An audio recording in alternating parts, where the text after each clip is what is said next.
Hey, what's up my YouTube family? Welcome to our channel Kaizen power. आज की इस video में मैं one of my most favourite book rich dad poor dad के बारे में बात करने वाला हूँ, जो कि लिखी गई है रॉबर्ट टी कियोसाकी के थ्रू। इस बुक में ऑथर ने रिच माइंडसेट और पुअर माइंडसेट को डिस्कस करा है। आप अपनी लाइफ के 10 टू 12 ईयर्स स्कूल यूनिवर्सिटीज़ में नॉलेज गेन करने में बिता देते हैं, but during this whole period आपको ये कोई नहीं बताएगा कि आप अमीर कैसे बन सकते हैं। यह आपका अपना माइंडसेट है, अपनी अप्रोच है टूवर्ड्स योर ओन लाइफ। इस कंट्री में, इस पूरी लाइफ में, या तो आप एक स्लेव बन सकते हैं या तो आप एक बॉस बन सकते हैं। So it's better to be a boss. Robert बचपन में एक पुअर फैमिली से बिलोंग करते थे और उनकी लाइफ में दो मेन मेंटोर्स थे। एक उनके खुद के पापा, जिन्हें वो कहा करते थे पुअर डैड, और एक उनके दोस्त के पापा, जिन्हें वो कहा करते थे रिच डैड। उनके दोस्त के पापा बस एक 8th स्टैंडर्ड क्वालिफाइड पर्सन थे, लेकिन उनके खुद के पापा एक पीएचडी होल्डर थे। रॉबर्ट बताते हैं कि उनके रिच डैड और उनके पुअर डैड के व्यूज़ बहुत ज़्यादा डिफरेंट थे। उनके पुअर डैड कहते पढ़ो ताकि तुम्हें एक अच्छी जॉब मिले, वहीं उनके रिच डैड कहते पढ़ो ताकि तुम दूसरों को जॉब दे सको। उनके पुअर डैड का मानना था पैसा होना हर फसाद की जड़ है, बट उनके रिच डैड का मानना था पैसा ना होना सबसे बड़ी प्रॉब्लम है। उनके पुअर डैड कहते महंगी चीज़ों के बारे में मत सोचो, तुम गरीब हो, तुम उसे अफोर्ड नहीं कर सकते। बट वहीं उनके रिच डैड का मानना था महंगी चीज़ों के बारे में सोचो और सोचो तुम उन्हें कैसे अपनी लाइफ में ला सकते हो। बट ने पूरे वर्क सिस्टम को एक 4 क्वाड्रेंट सिस्टम में डिवाइड कर दिया, जिसमें थे ESBI, employees, self employed, businessman और इन्वेस्टर्स। उनके पुअर डैड का मानना था कि उनका बेटा भी उनकी तरह एक एम्प्लॉय बने। उनकी माँ का मानना था कि उनका बेटा एक डॉक्टर बने। वहीं उनके रिच डैड का मानना था कि वो एम्प्लॉय या डॉक्टर ना बनकर एक एंटरप्रेन्योर बने या एक इन्वेस्टर बने। मैं आपसे पूछना चाहता हूँ, आप क्या बनना चाहते हैं, किसी के अंडर काम करने वाला एम्प्लॉय या एक एंटरप्रेन्योर? रॉबर्ट के रिच डैड का मानना था कि हार्डवर्क करो ताकि तुम एक ऐसी चीज़ ओन कर सको जो तुम जनरेशन टू जनरेशन ट्रांसफ़र कर सको। बट उनके पुअर डैड का मानना था कि हार्डवर्क करो ताकि तुम्हें जॉब मिले और तुम अपनी लाइफ सेट कर सको। उनके रिच डैड का मानना था कि एक जॉब के लिए इतना हार्डवर्क क्यों करना जो तुम कभी ओन ही नहीं कर पाओगे, और एट लास्ट तुम्हें इस जॉब से ये कहकर निकाल दिया जाएगा कि तुम्हारी रिटायरमेंट है, जब उन्हें तुम्हारी ज़रूरत नहीं होगी। रॉबर्ट ने अपने बुक में एसेट्स और लायबिलिटी के बीच डिफ्रेंशिएट करते हुए बताया है कि एसेट्स वो चीज़ें होती है जो हमारे इनकम सोर्स को इंक्रीज करती है, जो हमारे पास पैसा लेकर आती है। वहीं लायबिलिटी वो चीज़ें होती है जो हमारे ऊपर उधार का बर्डन क्रिएट करती है और हमारे लाइफ में अर्न किया हुआ पैसा उन लायबिलिटीज़ को पे ऑफ करने में चला जाता है। रॉबर्ट बताते हैं कि एवरेज और पुअर लोग अपनी इनकम से अपनी रिक्वायरमेंट्स पूरी करते हैं और अननेसेसरी एक्सपेंसेस करते हैं, जिनकी वजह से उनके एसेट्स डिक्रीज होते हैं और उनकी लायबिलिटी इंक्रीज होती है। वहीं रिच लोग अपनी इनकम से अपनी रिक्वायरमेंट्स पूरी करते हैं और फर्दर ऑन और एसेट्स क्रिएट करने की कोशिश करते हैं ताकि वो आगे और पैसा कमा पाएँ। रॉबर्ट बताते हैं कि एवरेज और पुअर लोग अपनी इनकम से अपनी रिक्वायरमेंट्स पूरी करते हैं और अननेसेसरी एक्सपेंसेस करते हैं।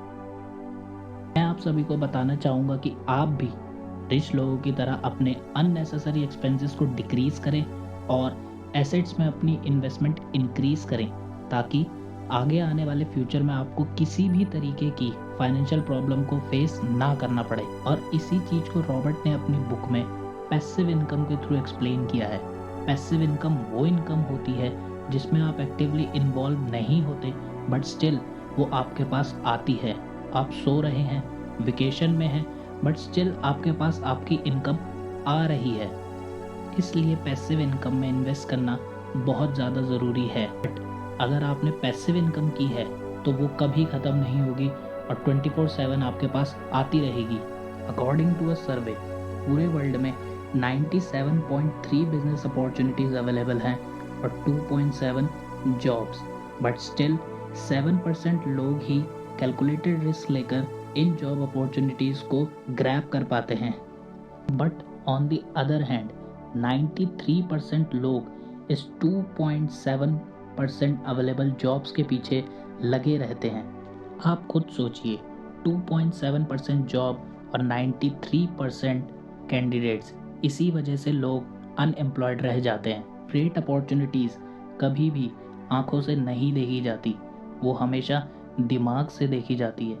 कई लोग तो इसलिए अमीर नहीं बन पाते क्योंकि वो कभी फाइनेंशियली अवेयर हुए ही नहीं किसी भी अपॉर्चुनिटी को आइडेंटिफाई करने के लिए। इसलिए ये मत सोचो कि कोई तुम्हारे पास आएगा या तुम्हें अपॉर्चुनिटी प्रोवाइड करेगा।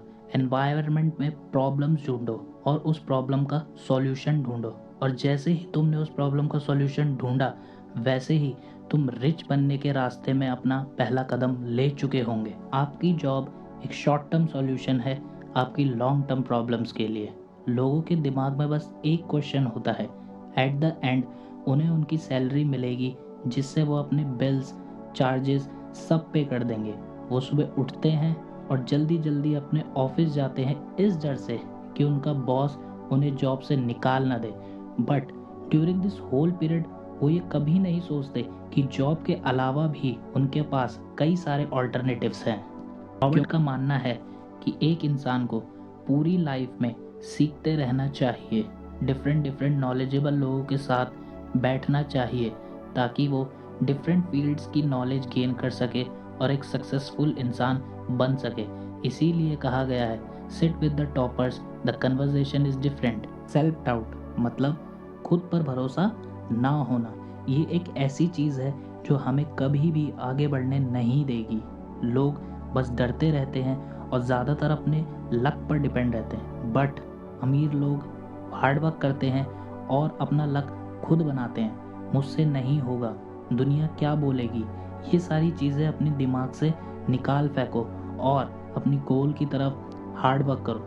And remember one thing, hard work for your own dreams and you will be the first millionaire in your family. मेरा मेन मोटिव इस वीडियो को बनाने का ये है ताकि मैं आप लोगों को बता सकूं कि नॉलेज भी एक इंसान की लाइफ में बहुत ज़्यादा ज़रूरी है। तो नॉलेज गेन करो, बट जॉब करने के लिए नहीं, जॉब प्रोवाइड करने के लिए। एंटरप्रेन्योर बनो, रिस्क लेना सीखो, क्योंकि अगर तुम दुनिया को कॉन्कर करना चाहते हो तो तुम्हें रिस्क लेना सीखना पड़ेगा।